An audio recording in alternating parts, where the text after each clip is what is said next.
Hello again, beautiful people. How are you guys doing? I am feeling great. Grandpa over here just recently got his oatmeal in his system. I'm all fired up to talk. And today I would like to talk about modernity, and specifically modern gaming in general.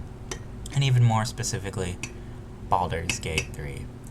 So, I've seen a lot of praise for this particular title as of late, and it does have some merits. I'm not going to play it, haven't played it, spoilers.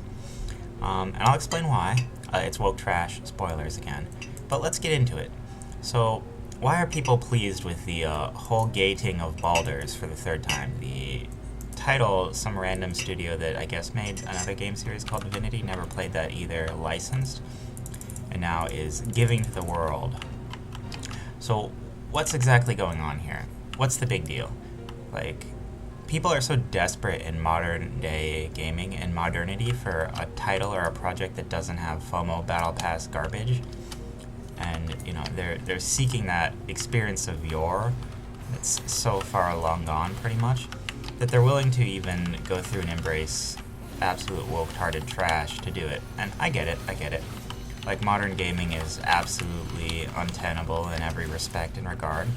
That's why did my Miyako Shuichi not go off, but since modern gaming is at a state right now where it's such absolute garbage that they're willing to literally eat woke trash to have something that's playable, I understand where they're coming from. Like, modern gaming is actually just that bad.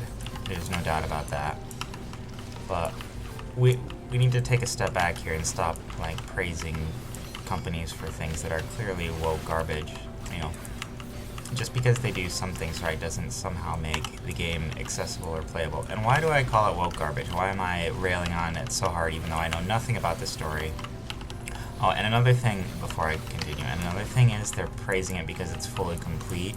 It's not free of modern trash. It was in early access for how many years? 3 years or something before it came out? That's still modern cringe behavior. Let's be clear here. Just because they managed to release a full game when they are selling it doesn't somehow make it a full game. They literally kept it in early access for 3 years. There are literally people who have been playing this game for 3 years at this point for it to be fully developed. And yeah, I get that. At least now that it's released, it's fully released, full game. Probably will get a few more patches to address bugs, and that'll be it, which is great. Don't get me wrong, more games should do this, more games should dodge battle passes, more games should be playable at the start. Where I draw the line, though, is when a game is intentionally Marxist. And so, why do I call the game intentionally Marxist? And let's point out that one of the first things about a game you notice is the character creation screen, and that's pretty much, at least for me, the make it or break it for a game as far as if I'm even going to play it. And I looked it up, and of course it does the whole body 1, body 2 type thing, where it's trying to assert that gender doesn't exist. And let's go into that. So for those of you who don't know the history of gender and Marxism and all of this, the scientific basis for the word gender even existing comes from something called the John Money experiment. And what is the John Money experiments? So the John Money experiments were basically a young man had his genitalia destroyed, sadly, by a circumcision machine that, did bad things to his body, right?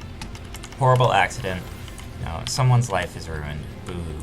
How horrid, right? Unlucky, as one would say.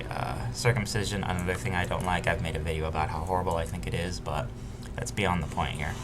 So, a young boy gets his genitalia destroyed by a circumcision machine, and then John Money comes along and is like, I can fix this.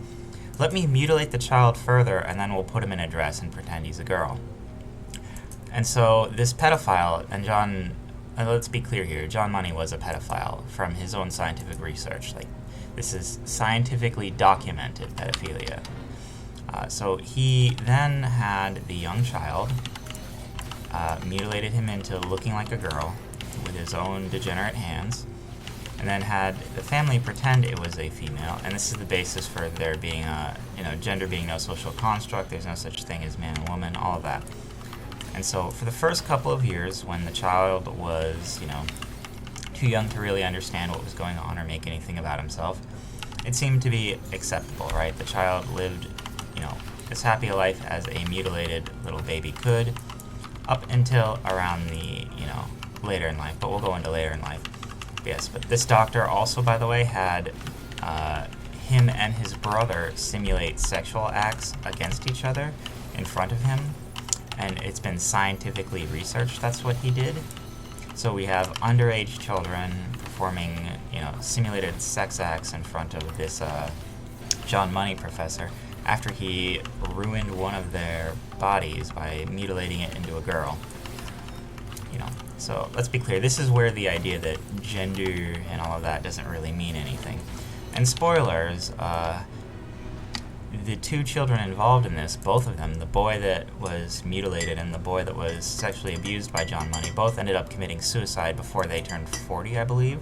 Don't quote me on it, but I believe before 40, both of them ended up killing themselves. So, it's strange how in the scientific research for the two children that were used for the basis that gender doesn't exist, both of them end up killing themselves when the trans suicide rate is 41%. You would almost be able to draw empirical data and ideas from that. But, so John Money then has them simulate sex acts against each other, tries to build up a family, and then puberty strikes. And that's when the whole experiment goes sideways. The boy realizes he was always a boy.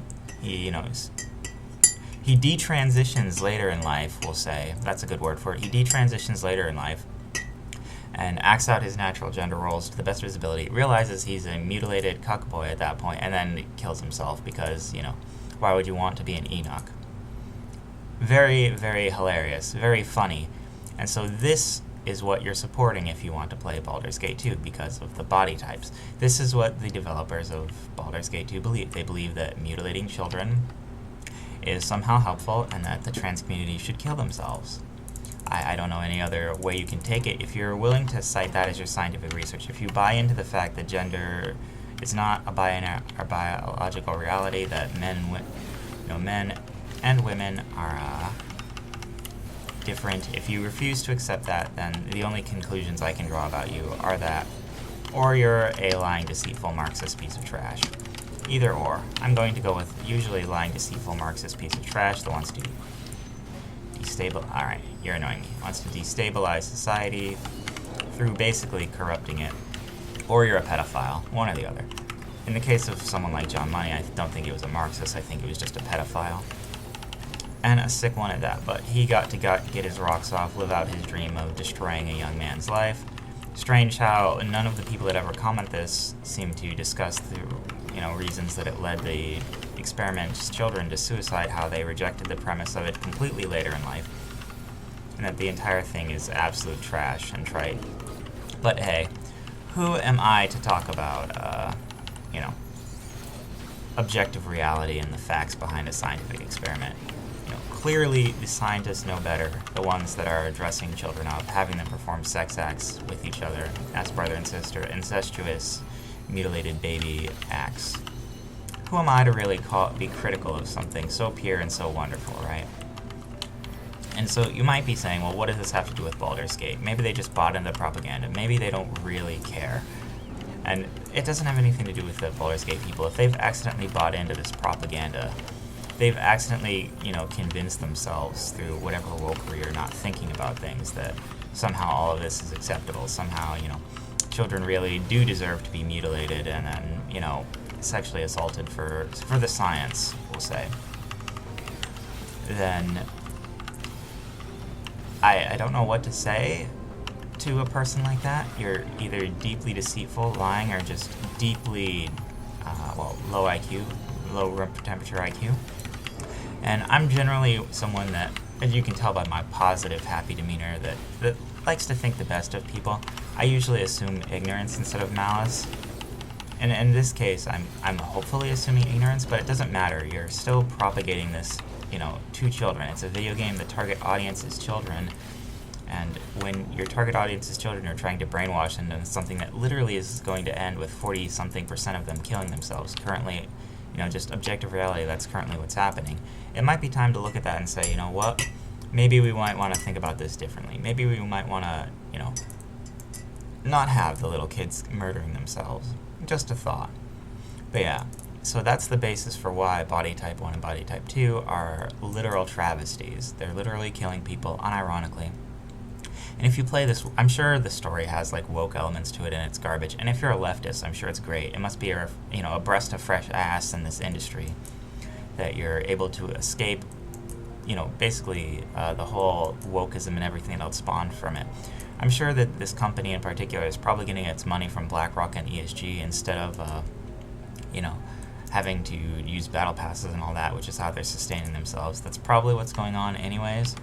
They're probably, just stealing money from rich billionaires that are paying them to try and convince children to mutilate their bodies, which, the devil that you do.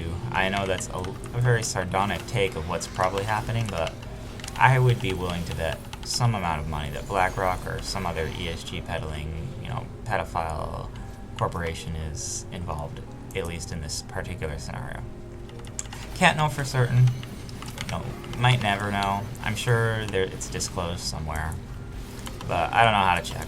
So maybe someone else, maybe another detective, some sleuth can go out there and figure it out. But praise be to not having battle passes, microtransactions, and other garbage in your early access title, which, you could argue that it already has because it was in early access for 3 years. Maybe, but praise be at least for that. But, you fail basically the second you try and create a character because you're promoting things that are just objectively awful. And that is a personal slight against the people who made the game and the people that are willing to play the game. It's not that big of a deal. Well, it clearly is. Like, if you actually knew what was involved in the game, I don't think you would be taking it so lightly, or taking what these things mean so lightly, It's just objective fact that the game is promoting pedophilia. Like, I don't know how else to say it, and trying to somehow pass that off as an acceptable thing just makes you a bad person. And I get it, a lot of people don't care, they just want to play a decent game. And maybe it's a good game, I don't know. Maybe the story isn't woke trash, who knows? I don't need to know more than the start of it. I would assume it's woke trash, though, just from the very, very beginning. And yeah, that's my thoughts on it, and hopefully at least some people will stop buying into the hype and avoid any sort of title that has this Marxist taint attached to it. You have a good day, though. Peace.